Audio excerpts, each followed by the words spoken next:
सनातन धर्म बहुत प्रैक्टिकल है, एक एक चीज प्रैक्टिकल है हमारे यहां पर। हमारी वेशभूषा में धोती और बगलबंदी क्यों है, यह भी प्रैक्टिकल है। हम तिलक क्यों लगाते हैं, यह भी प्रैक्टिकल है। ब्राह्मणों को शिखा क्यों रखनी चाहिए, सब प्रैक्टिकल है। जनेऊ धारण क्यों करना चाहिए, गौ सेवा क्यों करनी चाहिए। मानवों को 2 रत्न मिले हैं। समुद्र मंथन में 14 रत्न निकले थे। कितने रत्न निकले थे? और उन 14 रत्नों में 2 रत्न मानवों को दिए गए थे। कौन कौन से? पहला शंख और दूसरा गैया, गौ। ये 2 रत्न मानवों को दिए गए। और इन रत्नों के विभाजन में ये नियम बनाया गया कि यदि जिनको ये रत्न मिले हैं वो प्रत्येक दिन इनका स्पर्श या इनकी सेवा नहीं करेंगे तो वो अपने वर्ण से विलग होते चले जाएंगे। आज मानवता क्यों भूलता जा रहा है? अगर हम अभी कहें कि कितने लोग रोज शंख बजाते हैं घर में, तो ज्यादा से ज्यादा 200-300 लोगों के हाथ उठेंगे। सब लोग नहीं बजाते। जबकि शंख हमको रत्न रूप में भगवान ने प्रदान किया है। कितने लोग गैया की सेवा करते हैं, तो ज्यादा से ज्यादा 50-100 हाथ उठ जाएंगे। अरे वो भगवान के द्वारा प्रदत्त रत्न है, उसका नित्य स्पर्श, उसकी नित्य सेवा, यह हमारा दायित्व है, कर्तव्य है। महाभारत के अनुशासन पर्व में भीष्म पितामह से युधिष्ठिर जी ने पूछा, बहुत ध्यानपूर्वक सुनिए सब लोग। युधिष्ठिर जी पूछते हैं कि गौ सेवा का महत्व क्या होता है, गौ सेवा से क्या प्राप्त होता है भगवान, इसके बारे में हमें बताओ। हमारे पूज्य पिताजी महाराज, परम पूजनीय प्रातः स्मरणीय पूज्य श्री ठाकुर जी महाराज, पूज्य श्री कृष्ण चंद्र शास्त्री ठाकुर जी महाराज, आप श्री साल भर में 2 या 3 कथाएं गौ माता की सेवार्थ करते हैं, बिल्कुल निःशुल्क। जो कुछ व्यासपीठ पर भी आता है वो भी गौशाला में ही दे आते हैं हमारे पूज्य पिताजी महाराज। महाराज जी, इतने लोग यहां बैठे हैं, इतने लोग भक्ति पथ पर कथा सुन रहे हैं। हमारी खुद की लाल जी की गौशाला है वृंदावन में, लेकिन किसी को नहीं पता होगा कहां है, उसमें कितनी गैया हैं उनकी। कभी उसका कोई किसी से मांगा ही नहीं गया, अपने आप हम और पिताजी सेवा करते हैं वहां गैयाओं की।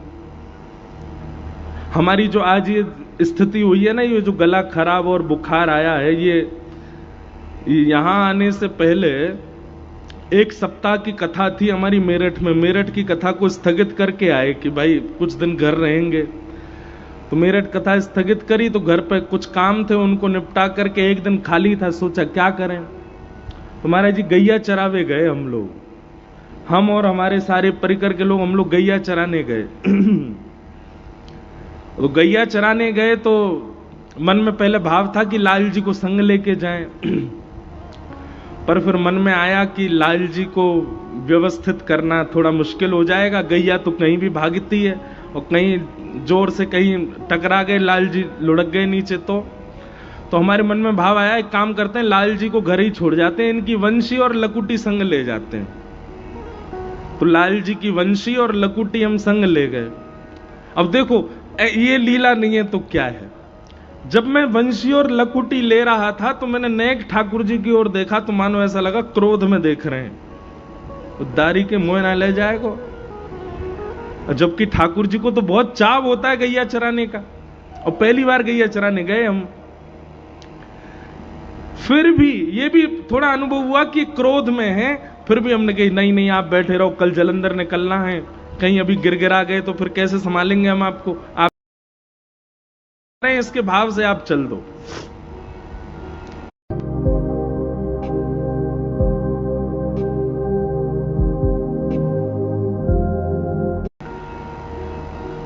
खूब धूप पड़ रही थी, हम तो विलंब कर रहे थे कि भाई थोड़ा और विलंब से जाएं, एक छाया हो जाए तब जाएंगे गैया चरावे। लेकिन फिर भी मन में था कि चल देते हैं। 2-3 बजे का समय, गौशाला पहुंचते ही न जाने कहां से गड़गड़ गड़गड़ गड़गड़ करते काले काले बादल आए। और ये ताली बजाई वाली बात नहीं है, सुनो पहले। गाड़ी से उतरते ही मूसलाधार बारिश, मतलब कोई दूर दूर तक कोई था ही नहीं बारिश का योग। और इतनी बारिश इतनी बारिश इतनी बारिश भई कि महाराज हम सब ग्वारिया बने बैठे रहे, गैया चराई नहीं पा रहे। और तब मन में भाव आवे, अच्छा गैया को बारिश से खूब, वो बारिश में निकलती नहीं, उछलने लगती है। हमने कि क्या करें। वहीं एक भवन सा था, उसके नीचे बैठे बैठे सोचते रहे बारिश बंद हो तो गैया चराएं। बारिश इतने में बज गए 5-6 बज गए शाम के।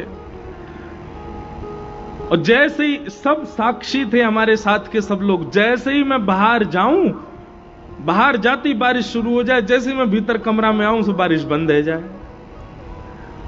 मैं समझ गया, मैंने कि लाल जी आनंद कर रहे हैं, लाल जी कह रहे हैं कि मुझे लेके ना गए, अब तू चरा के दिखा गैया। मुझे तो लेके गए हो नहीं है। लेकिन हमने भी थोड़ी हट करी। मैंने कि ठाकुर जी इतने दिनाते सेवा कर रहा हूं, अब अधिकार तो मुझको मिल गया आपसे लड़वे को, मैं हूं चरा के आऊंगा आज गैया। और रिमझिम बारिश थी, हम जबरदस्ती गैयान को, मैंने चलो सबरी चरवे।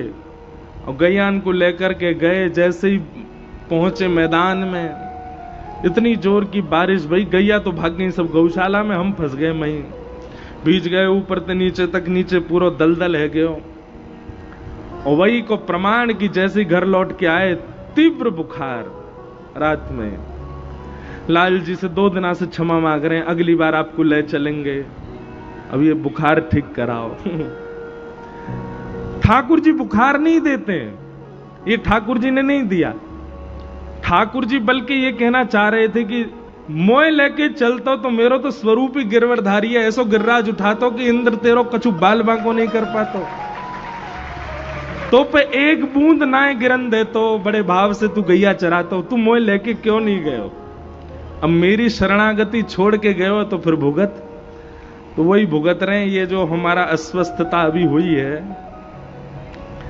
ऐसे हमारे सांचे ठाकुर हैं श्री गिरधर लाल, बड़ी बड़ी लीलाएं करते हैं। पंजाब के भी कई भक्तों को ठाकुर जी ने स्वप्न में कितने अनुभव करा रखे हैं हमारे गिरधर लाल जी ने। छोटे से ठाकुर जी हैं पर बड़े आनंद वाले हैं।